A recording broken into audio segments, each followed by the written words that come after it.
Even though the United States is one of the leading sources of foreign direct investment to China, with $2.8 billion invested in 2006, this only accounts for less than 5% of total FDI inflows to China. The U.S. is among the top 10 sources of FDI, but they are not spending as much as other countries, such as Hong Kong and the British. Some challenges that U.S. companies face in China is China's revaluation of their currency, which was closely linked to the U.S. dollar until 2005, when they moved to an exchange rate system that represents a basket of currencies. China initially revalued their currency at 2.5% against the U.S. dollar, and appreciation of their currency recently reached 15% in 2008. This can be problematic for U.S. investors because of the weakening power of the U.S. dollar. Another main issue that U.S. companies are facing in China is the large amounts of corruption within the government. It can be very difficult for U.S. companies to navigate through the broad interpretations of the local laws, which often lead to Chinese officials requesting bribes from the U.S. companies.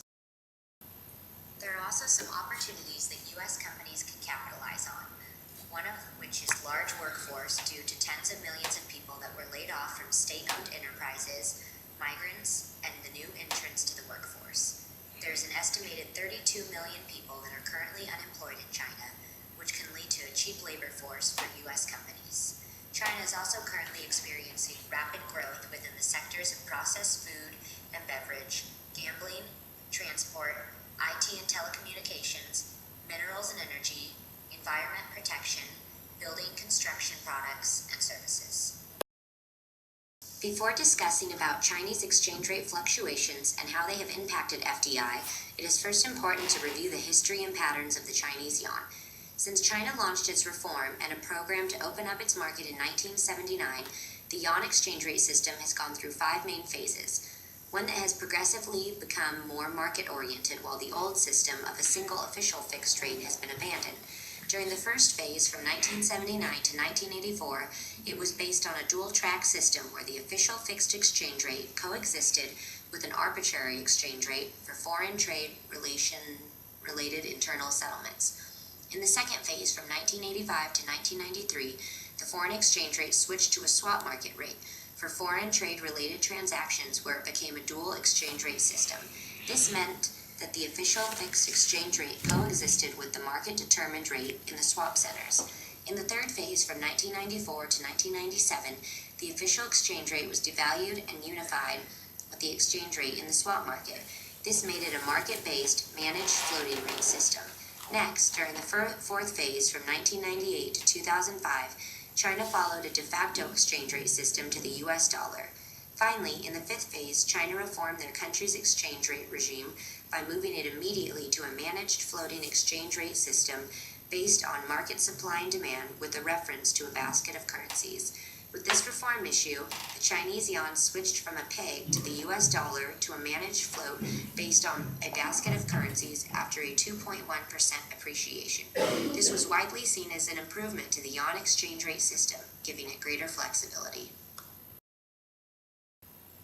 As we learned in class, exchange rate fluctuations affect FDI in 2 ways. First, the appreciation of a multinational corporation country's currency against that of a host country's means that the MNC's country's investment increases in value when denominated in the host country's currency. This makes the investment cheaper from the MNC's country perspective because the currency appreciation increases the wealth position of firms denominated in foreign currencies, which lowers the relative cost of capital and allows them to invest more aggressively overseas. The U.S. dollar to the yuan in 2006 was 1 to 8.0505. In 2007, it was 1 to 7.741. And lastly, in 2008, at 1 to 7.09. Therefore, based on graphs and numerical information of the yuan value to the U.S. dollar on March 13th of each respective year, it is apparent that the U.S. dollar has depreciated compared to the Chinese yuan, which makes it more expensive for U.S. firms to invest in China presently as compared to in the past. This depreciation of the U.S. dollar is bad for businesses because it will make it more expensive for firms to invest in China today compared to in 2000 to 2005, because the U.S. dollar can't get as much as it could relative to the Chinese yuan. Second, currency appreciation makes goods from the MNC's country more expensive when denominated in the host country's currency, making exporting from the MNC's country to the host country less cost competitive. This motivates firms from the MNC's country to relocate the productions of goods to the host country. Both considerations mean that a currency appreciation in the MNC's country should be associated with a higher outward direct investment from firms in that country. Therefore, currently it appears that FDI inflows into China will decrease because of the appreciation of the Chinese yuan compared to the US dollar. This means that for a US firm, it would be more costly to invest in China because of the depreciated value of the US dollar, which means that it is a bad time for investors thinking about going into China now if they aren't currently in that market. Therefore, with the strengthening of the Chinese yuan, it can be associated with the decrease in the growth of China's exports during this period. This is because Chinese goods have become relatively more expensive abroad. Similarly, the appreciation of the Chinese yuan can be linked with a decrease in FDI, as foreign firms have to spend more to purchase Chinese assets, and this is definitely bad for companies. We hope you enjoyed this presentation on China's foreign direct investment.